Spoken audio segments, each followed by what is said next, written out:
தமிழில் அசுர வளர்ச்சி அப்படின்னு ஒரு சொற்பிரயோகம் இருக்குது.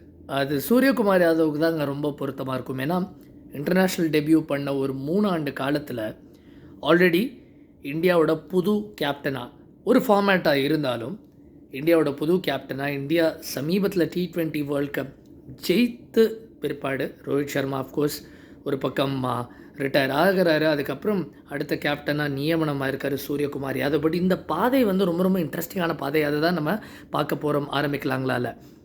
சூரியகுமார் யாதவ் வந்து ஒரு ஒரு பிரமாதமான டேலண்ட். ஆரம்பத்துலேருந்தே ரொம்ப ரொம்ப அற்புதமாக ஆடக்கூடியவர். பட் ஒரு கலர்ஃபுல்லான கேரக்டர். எனக்கு நல்ல நினைவு இருக்குது. நான் வந்து ESPN கிரிக்கெட் இன்ஃபோட ரிப்போர்ட்டராக இருந்தபோது கூட 2015-16 காலத்துலேயும் அவரோட டேலண்ட்டை பற்றி யாருக்குமே டவுட் இல்லை. பட் கொஞ்சம் இன்கன்சிஸ்டண்ட்டான ஒரு கேரக்டர், கொஞ்சம் டெம்பரமெண்டல், கொஞ்சம் ஃப்ளாம்பாயண்ட் அப்படின்னு கருதப்பட்டவர். ஒரு சின்ன உதாரணம் சொல்லணும்னா, அவர் வந்து மேட்ச்க்கு மேட்ச் வெவ்வேறு ஹேர் கலர் அப்படிலாம் அடிச்சுட்டு வருவார். அவ்வளோ ஸ்டைலிஷான ஒரு கேரக்டர். ஒரு முறை ப்ளூ கலர், ஒரு முறை வயலட் கலர். நாங்கள் வந்து கேட்டோம் அடுத்த வாட்டி சும்மா விளையாட்டுக்கு, நீங்கள் என்ன அடுத்த மேட்ச்சுக்கு எதாவது மாற்றிடுவீங்களா? நான் மாற்றிடலாமே, இப்போ பச்சை கலர் அடிச்சுட்டு வரேன்னு சொன்ன மாதிரியே அடுத்த மேட்ச்சுக்கு பச்சை கலர் ஹேர் ஸ்ட்ரீக்ஸ் பண்ணிட்டு வந்திருந்தார். ஸோ அந்த மாதிரி ஒரு colourful entertainer Suryakumar Yadav. But இவருக்கு கொஞ்சம் டெம்பர்மெண்டல் இஷ்யூஸும் இருந்தது. ஏன்னா 2014-15 அந்த சீசனில் தமிழ்நாடு கூட மும்பை ஒரு மேட்ச் விளையாடினது சில ரஞ்சி ட்ராஃபி ரசிகர்களுக்கு நினைவு இருக்கும் சென்னையில். ஏன்னா நிறைய முறை தமிழ்நாடு மும்பையை தோக்கடிச்சது இல்லை, பட் அந்த முறை தோக்கடிச்சாங்க. ராஹில் ஷா கூட சிறப்பாக போலிங் போட்டிருப்பார். அந்த மேட்சோட தோல்வியோட ஒரு இம்மீடியட் ரியாக்ஷனாக அப்போ சந்தீப் பாட்டிலோட செலெக்ஷன் கமிட்டி தான் இருந்தது, என்னோட நினைவு சரியாக இருந்தால். அவங்க உடனே சூரியகுமார் யாதவ் வந்து நீங்கள் ரிசைன் பண்ணுவது பெட்டர் அப்படின்னு சொன்னது காரணம், மும்பை அணியில் இருந்த பிளேயர்ஸ் வந்து சூரியகுமார் யாதவுக்கு எதிராக வெகுவாக கம்ப்ளைண்டும் பண்ணியிருந்தாங்க. அதாவது இவர் வந்து தகாத வார்த்தைகளை பிரயோகம் செய்கிறாரு ஆன் த ஃபீல்டு, கண்ணாப்படம் திட்டுறாரு, இந்த மாதிரி கெட்ட கெட்ட வார்த்தைகளை பயன்படுத்தி அப்படின்னு சொன்னதின் காரணமாக இது வந்து ஒரு குற்றச்சாட்டை எடுத்து வச்சாங்க மும்பையோட செலக்டர்ஸ், மேனேஜ்மெண்ட். அதுக்கப்புறம் சூரியகுமார் யாதவ் கேட்டுட்டு ஆமாம் நான் ரிசைன் பண்ணுறேன்னு பண்ணிட்டார். Cut to 2019. அப்போது மும்பை கோச் விநாயக் சாமந்த் இருந்தார். அவர் வந்து மும்பை கொஞ்சம் திரும்ப ஒரு தொய்வான நிலையில் இருக்கும்போது சூரியகுமார் யாதவை இப்போ கேப்டனாக போடணும் அப்படின்னு சொல்கிறாரு.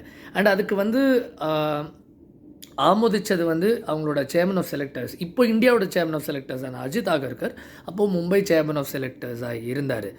அண்ட் அப்போது அவரும் கரெக்ட் இவருக்கு கொடுத்து பார்ப்போம்னு ஒரு வாய்ப்பு கொடுத்தாங்க. அண்ட் 2019 வந்து மீடியா கூடலாம் பேசும்போது சூரியகுமார் யாதவ் வந்து நான் ஒரு சேஞ்ச்ட் கேரக்டர், முன்ன மாதிரி இல்லை, ஐ எம் ஓல்டர் வைசர் அப்படிங்கிற மாதிரி வாசகங்களெல்லாம் பிரயோகப்படுத்தினார். ஸோ அவருக்கு வாய்ப்பு அளிக்கப்பட்டது.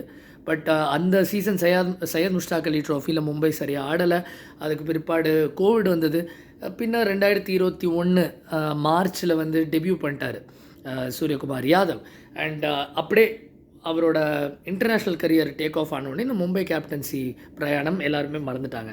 பட் அதுக்கப்புறமும் இப்போ தொடர்ந்து ஃபீட்பேக் வந்திருக்கு. அதுதான் அஜித் ஆகர்கரும் சொல்லிகிட்டே இருந்தார். வந்து ட்ரெஸ்ஸிங் ரூம்லேருந்து எங்களுக்கு ஃபீட்பேக் கிடைக்குது, இவர் வந்து எல்லாரோடையும் ரொம்ப ரொம்ப அரவணைத்து பழகக்கூடிய ஒரு நபர். அதாவது எந்தெந்த டீம்மேட்ஸில் முன்னாடி இவர் ரொம்ப கோவக்காரராக இருக்கார், எங்களை கெட்ட வார்த்தையில் திட்டுறாருன்னு சொன்னாங்களோ அவங்களே வந்து இவரை பாராட்டி பேசும் ஒரு நிலையும் வந்தது. அண்ட் வந்திருக்கு. அந்த நிலை இப்போ இருக்கிறதுனால தான், அதாவது யங்கர் பிளேயர்ஸை கிட்டத்தட்ட ஒரு எல்டர் பிரதர் மாதிரி, ஒரு அண்ணன் மாதிரி அவர் பார்த்துக்கிறாரு. அண்ட் நல்ல ஷார்ப்பான திங்கர் ஆன் த ஃபீல்டு, நல்ல shrewd strategist. I'm sure Rohit சர்மாவோட இன்புட்டும் இதில் இருந்திருக்கு. ஏன்னா மும்பை இந்தியன்ஸில் நீண்ட நாள் இவர் கூட பிரயாணம் பண்ணியிருக்காரு. ரோஹித் கூட சூரியகுமார் பிரயாணம் பண்ணியிருக்காரு. அது மாத்திரமில்லை, புது இந்தியா கோச் கௌதம் கம்பீர் அவரோட later half of his tenure Kolkata knight ரைடர்ஸில் இருந்தபோது சூரியகுமார் யாதவுக்கு வைஸ் கேப்டன்சியும் கிடச்சிது. ஸோ இந்த மாதிரி நிகழ்வுகள் நடக்கும்போது naturally team management, selection committee, அந்த மூவர் பாருங்கள். ரோஹித் சர்மா மும்பை டீம்மேட், கூட ஆடியிருக்கார் மும்பை இந்தியன்ஸில், கேப்டன் பண்ணிருக்காரு சூர்யாவை. அஜித் ஆகர்கர் அவர் தான் ஒரிஜினல் மும்பை செலெக்ஷன் கமிட்டியோட சேர்மனாக இருந்தார், இவரை கேப்டனாக நியமனப்படுத்த முற்படும் போது. அண்ட் கௌதம் கம்பீர் கீழும் சூரியகுமார் ஆடிருக்கார். ஸோ இந்த 3 முக்கியமான தலைவர்கள் இந்தியன் கிரிக்கெட் டீமை ஸ்டியர் பண்ணி செல்லும்போது Suryakumar Yadav right man at the right place at the right time. இது 3ம் கண்டிப்பாக நம்ம சொல்லி ஆகணும். ஸோ அப்படி தான் இவரோட வளர்ச்சி இருந்திருக்கு. இன்னும் கூடுதல் கவனிப்பாங்க.